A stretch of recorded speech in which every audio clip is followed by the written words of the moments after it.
Okay, welcome to the final installment video for this modded watch here. This was, I guess, an Seiko SKX013, which is their mid-size version. I don't know what would be an actual small version, because they don't get much smaller than that, I think. It's 38 millimeters by the same dimensions as a SKX13 by roughly 13 and a or so, 13 and a half, I think, thickness. It should be the same thickness pretty much as the SKX, the full size version. The lugged space is 20 millimeters instead of 22, such as on the SKX007 or 009s. The case shape is pretty much identical, but I believe it is slightly more, ever so slightly more angular in maybe the way the lugs are cut, and maybe at the ends too.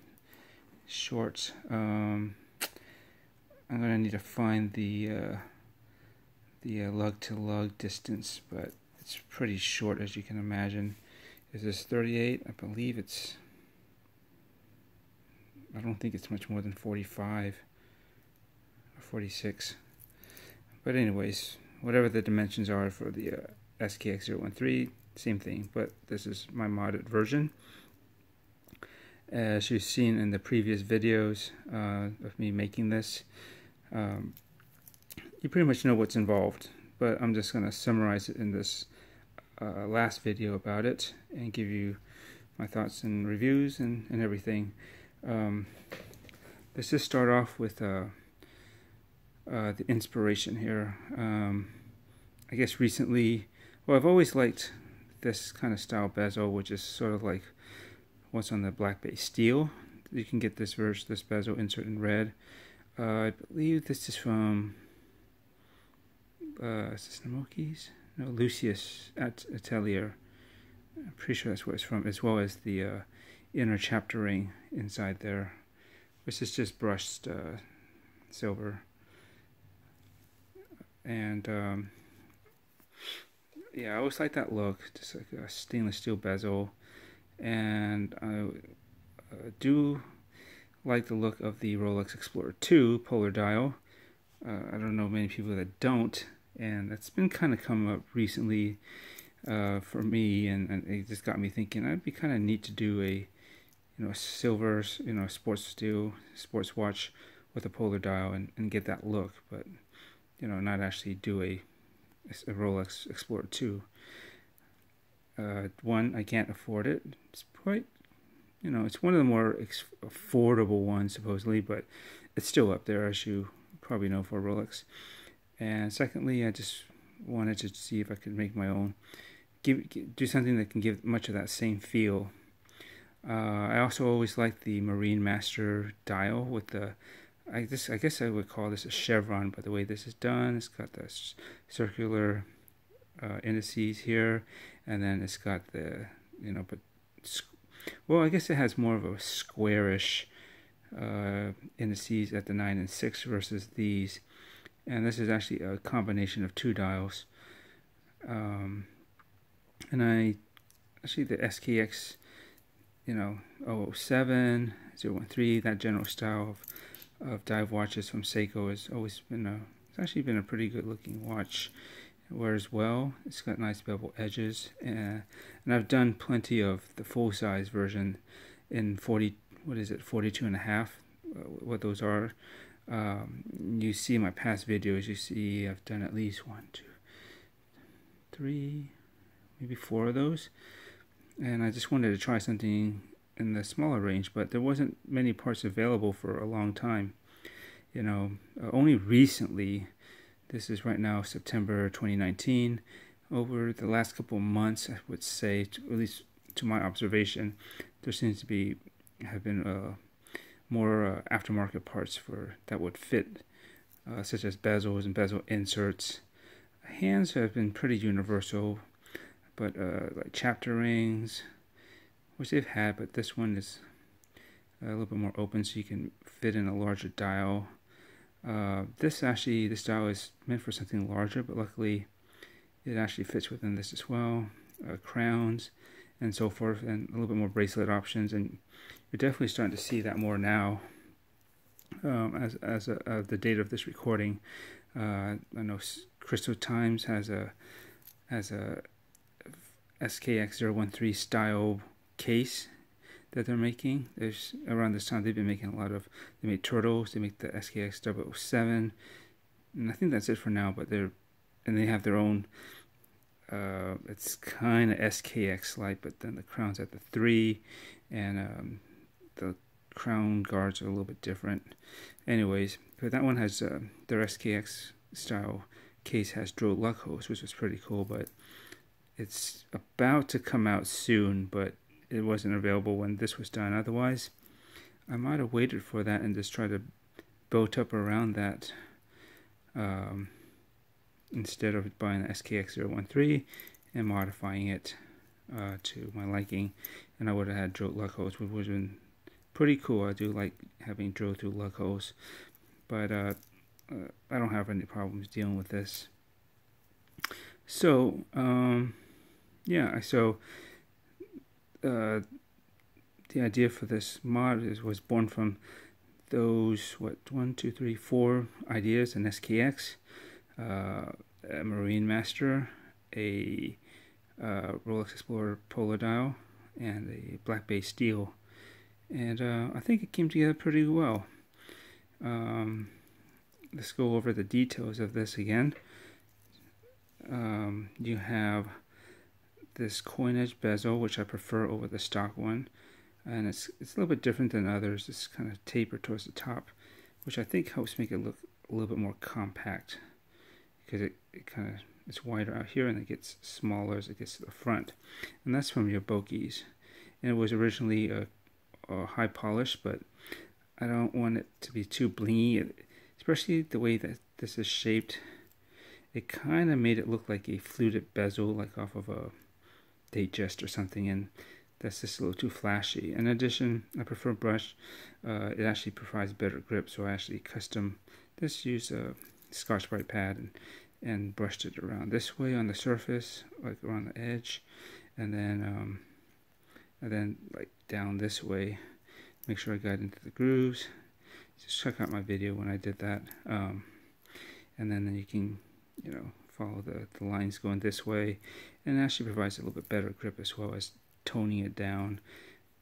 So, and then you can hear the action. It's using the stock spring, the little click spring that's in between the bezel and the case. If you've done this before, you'd know that. Have a listen.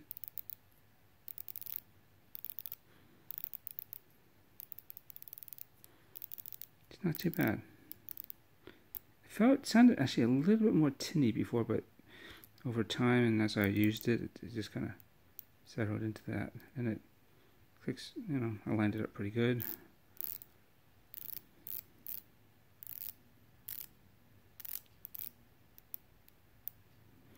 Just like that. And the stainless steel bezel insert, as I think I mentioned, is from Lucius Atelier. I could have gone with the red at the the pip here, the triangle, but I wanted to keep it a little bit more monochromatic, even though I do have a bit of red in the hands. I only like smaller accents of color, at least on this version. And if you see my last tactical mod, the Firefly, I actually did like red, yellow, and blue in small parts, just enough to kind of, oh, that's different, right? But overall, it's pretty clean, monochromatic slate. Anyways, the handsets were black Marine Master 2. Well, it was a mix and match I could get from DLW watches. They provide a lot of aftermarket parts, and so I got a mix of Marine Master 300 style hour and minute hands in black, and they got a slight, they're shiny, or at least you can see that they're not matte or anything, which is fine. And then I got a matching black seconds hand, which is from their blades. I want to say it's from their blade handset, but I didn't get the handset. I just like the hour minute. I just got the second because I wanted. That was the only one that had. That was the only one that had like this small black lollipop as a counterbalance, which looks like, if you look at the Rolex Explorer, this is where some ideas get meshed together. It looks like the Rolex Explorer 2's second hand. If you look at it, it's black like this and like a little black lollipop. But I wanted it to have like an arrow pointer at the end.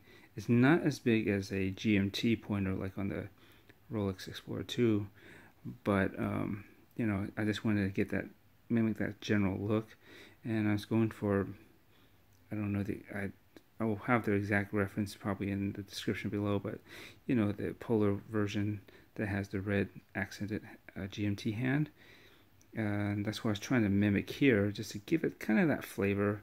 So from the center out to the end of the arrow here, that's how it's painted red on the Rolex model, and then the arrow is black.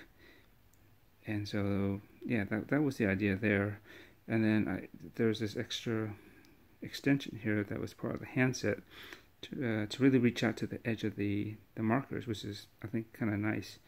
It just shows a little, it's nice when they connect or just about to connect, you know, just get really close up there. And I like red and blue accents for some reason. So I decided, why not make the tip blue? So if you look closely, if you couldn't tell already, it is in fact blue. I actually used a light blue, but I just wanted to make sure it was kind of bright and vibrant enough, because if it was too dark, it would probably look almost navy or black. But a light blue would pop, and especially against this white polar dial, and in contrast, it actually, you know, it does actually look a little bit darker than if you isolate that color by itself, not on a white background.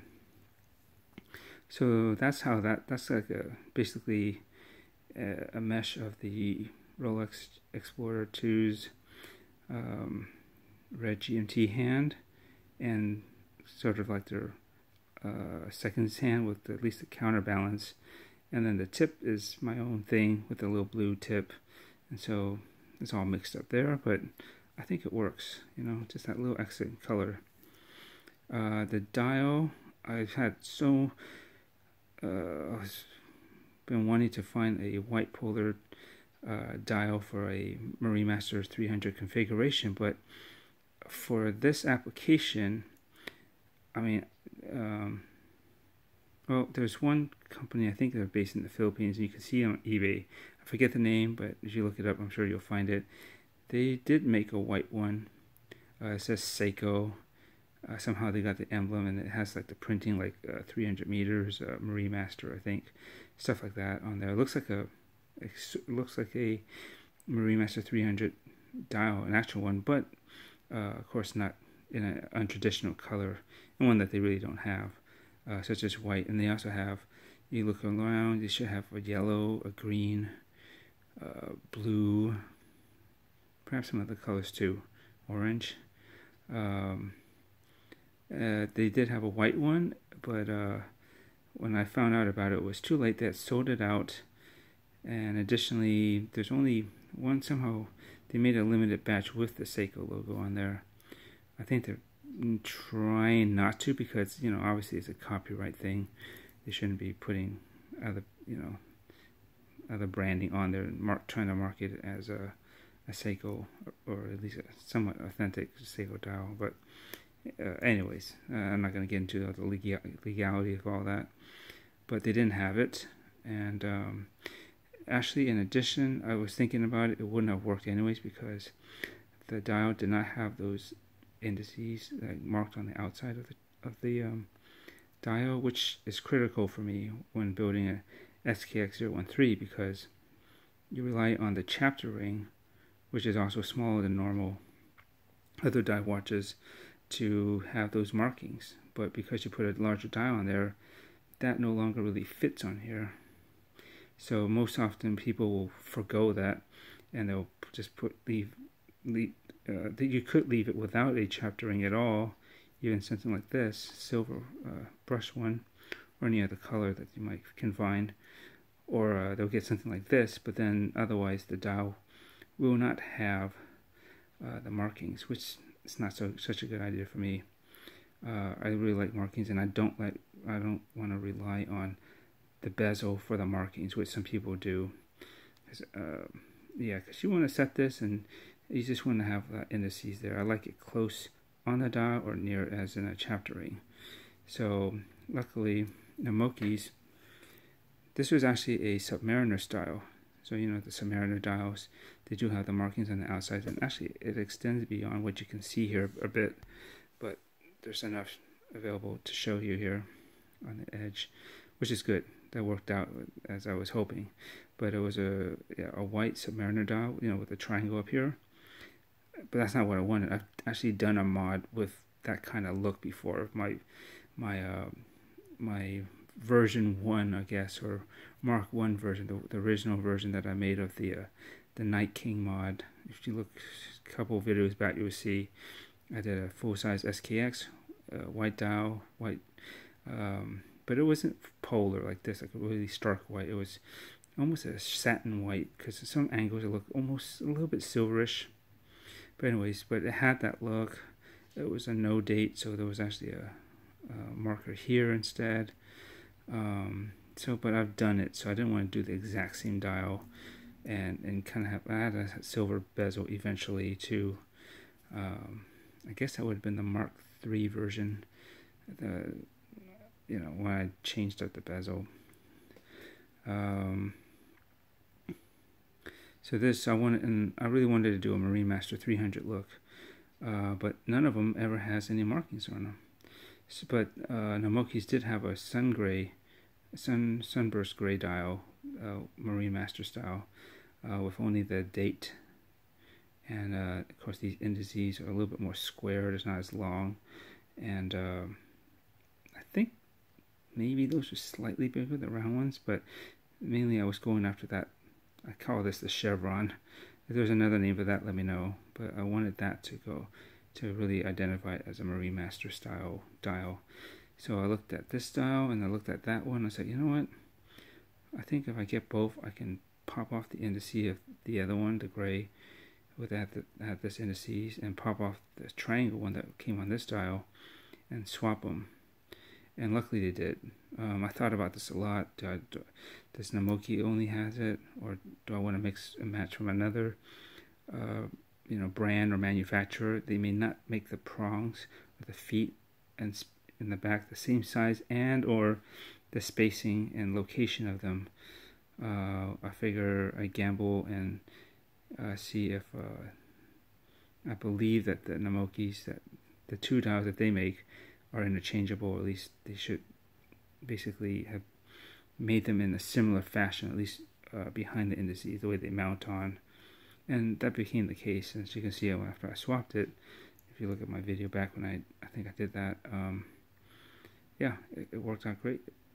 And I was thinking, should I also swap out the other indices? But the round ones didn't make a big difference between that and the other dial. Additionally, should I have switched these the 6 and 9 to the one from the gray Sunburst one that was the MarineMaster style, which is more square, to make it look more so. And I could have done that, but I thought about it, because this dial has the day and date. It's an elongated window. It wouldn't have been as symmetrical in scale or shape if I had got the square ones off of the other dial. Sorry, I already sold that dial, but the one that was more MarineMaster style, right? That one is more. Those are more square, and that works for that dial because it only has a date window. So that's a shorter window that kind of mimics the look of those indices on that other dial. But this one, since it's elongated, I figure, you know what, just keep the Submariner style ones here, because they are kind of more elongated. You know, they're longer and they're kind of a little bit more skinnier too. And yeah, so I decided to do that. I think that's better symmetry. between there. Do I wish there was a Seiko logo? Yeah, sometimes I do, but I've done that before in the past, and I ain't tripping out that I don't have it. It's alright. It's a moderate watch, and you know, I don't mind Namoki on the dial. Actually, I would say that if anything, maybe this might have helped out if it was somehow had a frame around it. Then it would kind of relate to this a little bit more. But as it is, it's fine. Hang on, let me plug in a battery to keep my phone going. Because this camera phone was about to die. Anyways, I was on the dial. So that's how that came about. And so I got the indices, I got the Divemmaster style kind of general look, yet it's actually a mix of that and the Submariner style, at least with these indices, and technically those, but you wouldn't probably be able to tell these round ones from the Divemmaster ones. And also what's different about this from a normal Divemmaster, besides what I pointed out, was that it has day and date. So this kind of goes back to the SKX design. They always have a day and date, so you have that integrated, or maybe reintegrated into this whole look here, right? So that's where the dial came about. And the sign crown here is from Crystal Times. It was kind of milled out, but I filled it in with BGW9. Well, not BGW9, but blue lume paint, stuff I've used in the past, and it works quite well. Oh yeah, this is BGW9 up in here, the lume pip. All the dial is the Namoki C3 Superluminova. The handsets from DOW, they said they use a special, their own special mix of some sort of C1 Superluminova. So, you know, the dial and the hands for the most part glow green. This glows blue and this glows blue. I figure, at least externally on the metal parts, like that, because this was blue, I was like, oh, it makes sense that this could be blue too on the outside. And to mix, well, my concern was making sure these look white, at least the hands, to match the indices.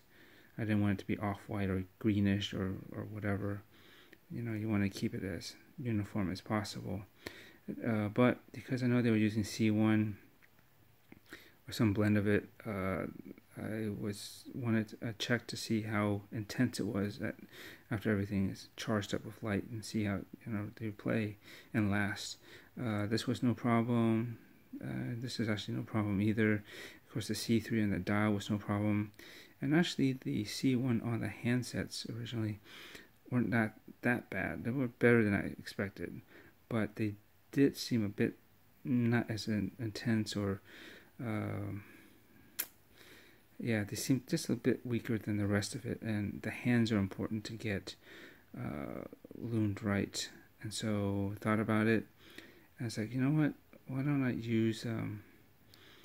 I had the stuff that I mixed up, so I said, well, I want to try adding some not too heavy coat on the back side of these hands, and see if somehow, you know, when it's charged, light penetrates the original lume paint through to the blue lume paint that I have painted in the back. It may, you know, cumulatively it may glow stronger and brighter, like that. And that was applied to everything, the hands for the second, minute, and hour. And yeah, it did help out. It still was green. It didn't change to blue. I was thinking, well, it would be kind of a neat side effect if it changed somehow to blue, or at least maybe a mix like a teal. But it's still mostly green, so it matches the dial enough. But because I put the stuff on the back side, and if you look at like my Blue Eclipse mod on the Presage SARD007, SARD007, you see that I did something similar on that, but that was a completely non-loomed handset. I just wanted to make it loom, so it would be kind of cool and different. And it looked back at that video and how I did that and where that inspiration came from. So actually when you light this up, and I'll do a lume shot later, you'll see that actually these hands, even though they're green on the front for the most part, you'll see that it has actually a blue back glow, and it reflects off of this polar dial a bit. So you have a kind of a bluish kind of silhouette or outline of blue or something that's kind of emanating or reflecting off of the dial. And so I think that was a good way to tie in everything, you know, because these are blue, this is blue, but the handset and the dial are generally green. How do they, you know, you could be fine with that, but how could they relate? I wanted to change those to blue maybe, or at least one of them, but because the stuff is not pure white, or as white as the stuff, I didn't want to create a more obvious mismatch during the daytime, you know, normal lighting. So a happy coincidence was that because I added that blue to try to boost, that blue lume paint to try to boost the longevity and the brightness of the handset, consequently it gave it a blue backglow. So the handsets do have a dual lume to it. It's just that you don't see it up front, you just see it reflected from the back.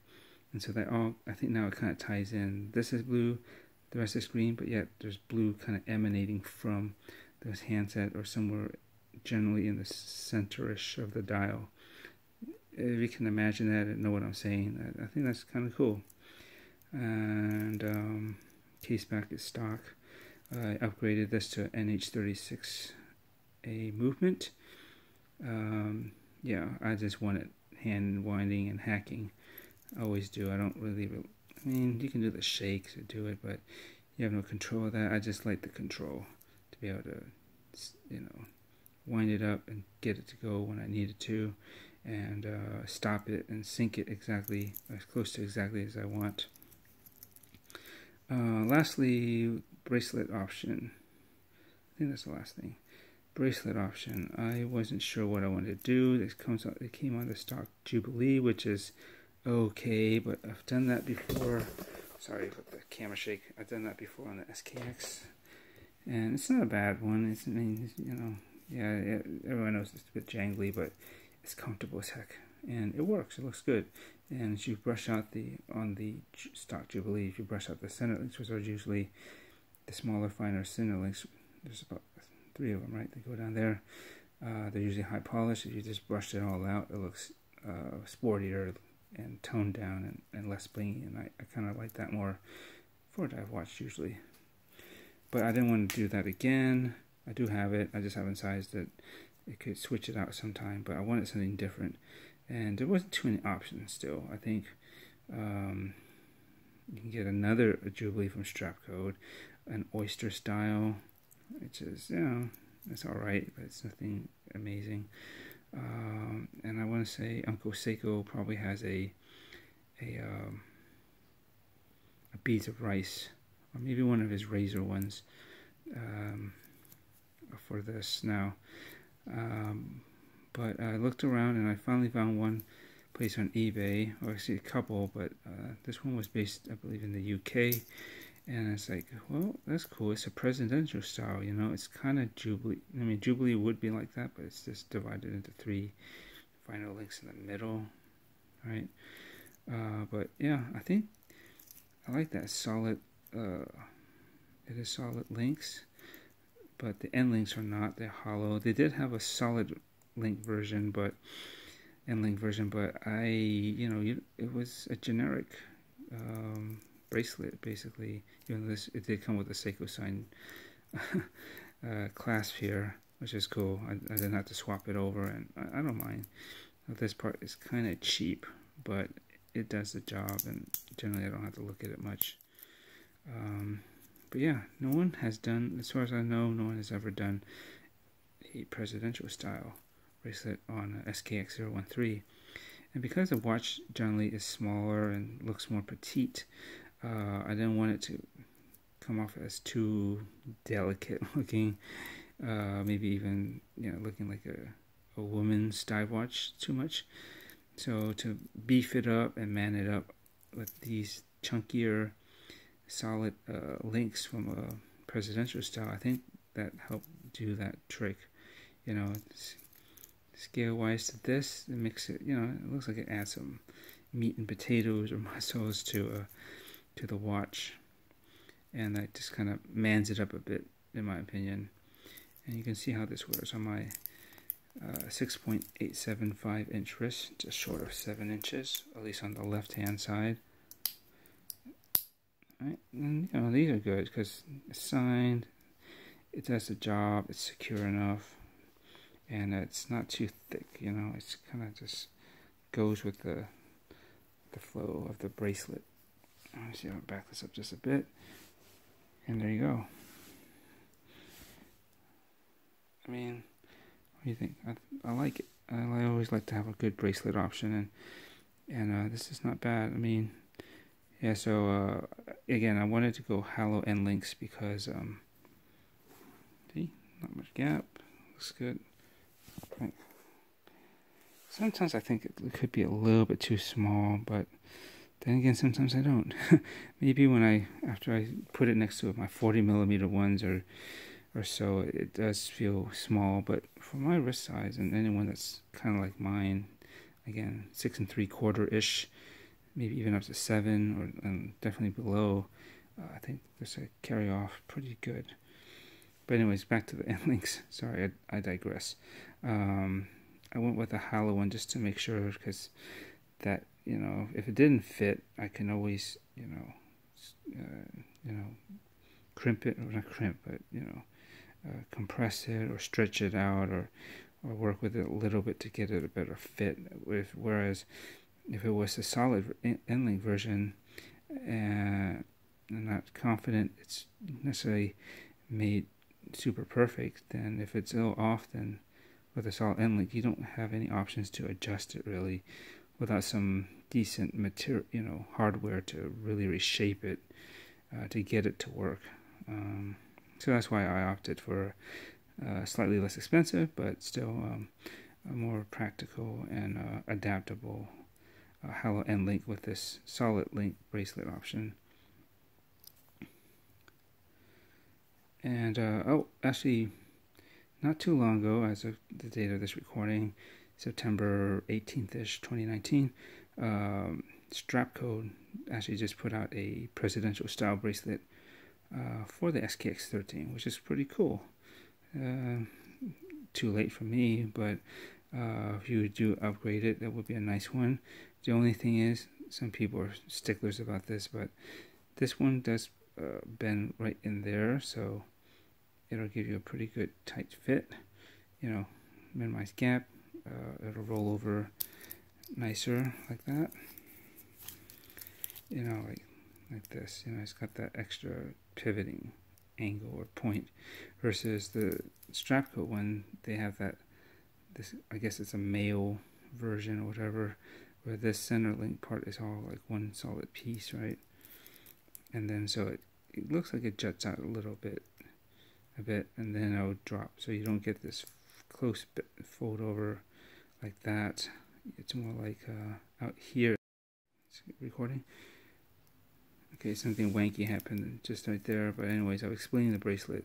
So the Strapcode one has this part that comes out, but you know, they're very well made, and if you can deal with that, it's not such a bad thing that this piece comes out as one piece before it bends right around here. And that's how it would be on the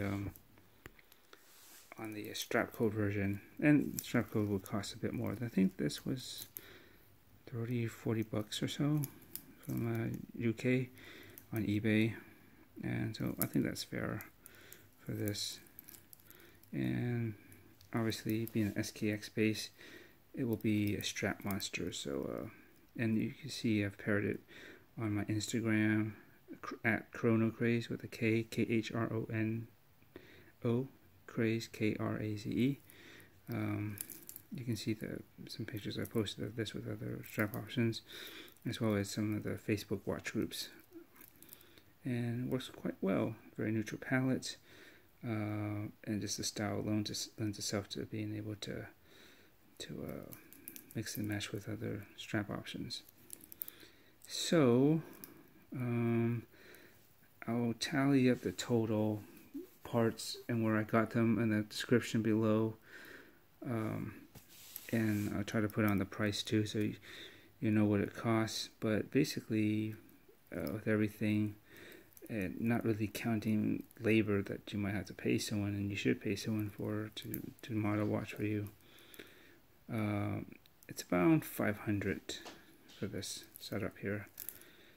Maybe just a hair over, or maybe a little under. It's probably a little bit over, if I recall.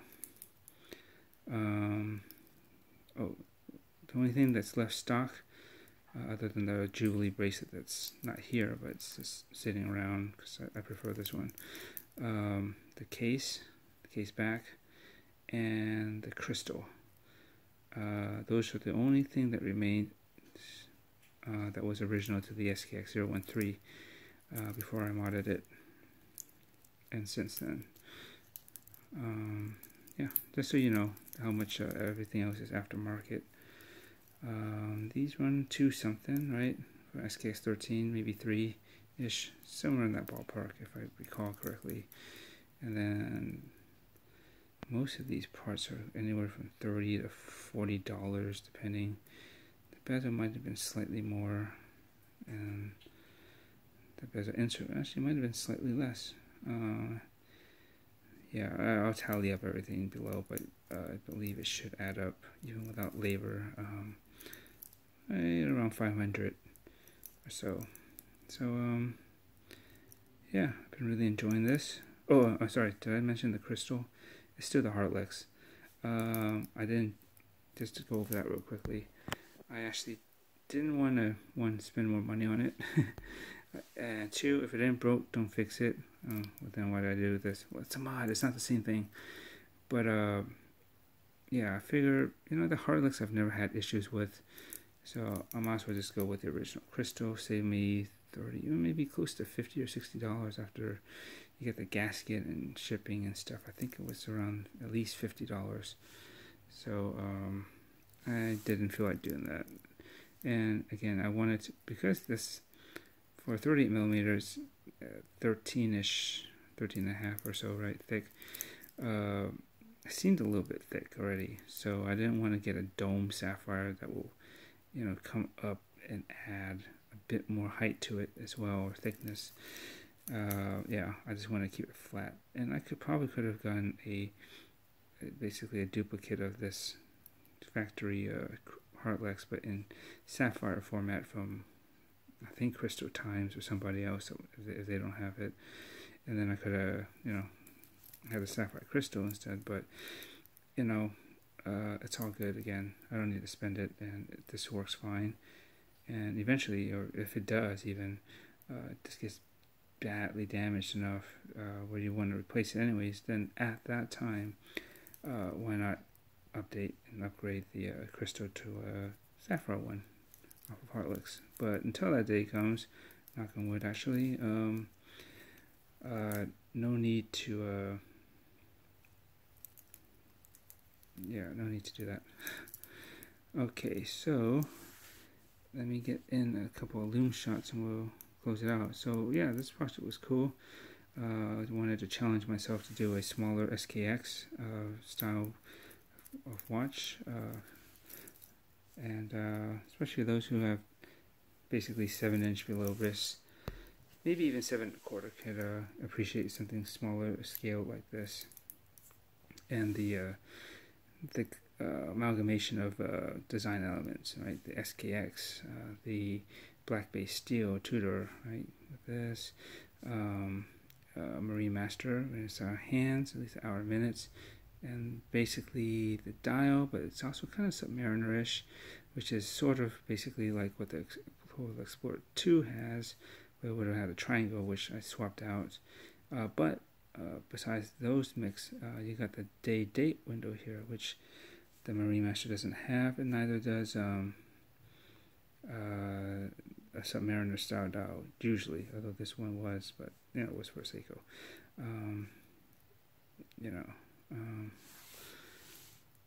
What was I trying to say here? Lost my thought, damn it. But yeah, so that's kind of a Polar Explorer 2 from Rolex going on there with the sort of the dial, with at least the polar aspect of it, the white. And let's see, the hand Submariner master, but the second hand is kind of like the Rolex second and GMT hand, sort of. That's the idea. And it doesn't hurt to upgrade with a sign clasp that is lumed. Sign crown that is lumed, custom lumed. Was going to actually, I like actually having this primary color mode of red, blue, and yellow, and I was thinking of maybe making that triangle yellow, and I marked it up, and it didn't look bad, but my friend said when I showed it to him, this probably, maybe it's just him, but he just felt that maybe this is a wee bit too much color. Just keep it clean and simple like that, and just use the red and blue accents that you put in the second hands as your accent color, and that should be good enough. And I tend to agree. I think it's easy to go overboard on modding, and you take it too far, and then you end up like, what did I do to this? It was actually perfect a couple steps ago. Yep, so let's get some lume shots. Firstly charged, so let me do it once more. Look away, it's gonna be bright, blinding. And let's do this crown too, because that is part of the features here. Alright, so as you can see, we have the blue crown, the blue lume pip for the bezel, obviously. Time. Actually, I think I went past it just a little bit. Kind of hard in the dark, but right about. I think that's it right about here. Anyways, and there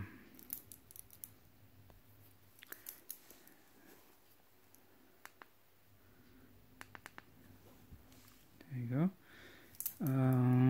Sometimes these don't come up as the color balance can only do so much. So the blue looks about right, although it's maybe a tad cooler in the video.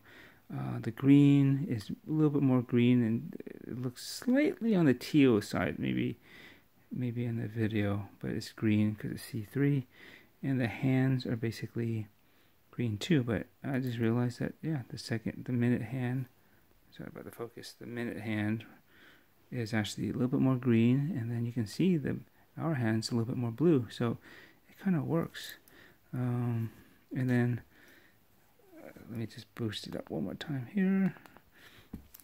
And by the way, in real life, I can totally see this fine, but I find cameras tend to, some reason, adjust and dim and don't pick up the brightness of the lume as much, unless you start to make some adjustments, but I'm not going to do that. But you can see how it glows blue underneath the handset, and that's both hour and minute hands, so that's what I was talking about. So you got a bit of a blue back glow and almost like an outline around the hands. Again, it probably doesn't show up that well on video, but to my naked eyes in front of me, I can definitely see like a blue kind of glow around the hands, reflecting off the dial, of course. And I did put some on the minute hand, or the second hand as well, but it's so small you probably can't tell, but it is there too, much like the way I did the hour minute hands. So that's pretty much it. Hope you enjoyed this. I found it insightful, maybe inspirational, and hopefully the previous videos educational enough. I didn't go into full details as to how I did some of the stuff, because I had covered it in some previous videos, so I didn't want to waste my time trying to repeat the same process where you can just reference something similar from a previous video that I did in terms of modding. Alright, well, have a good one, and I'll catch you in the next. Thanks, bye.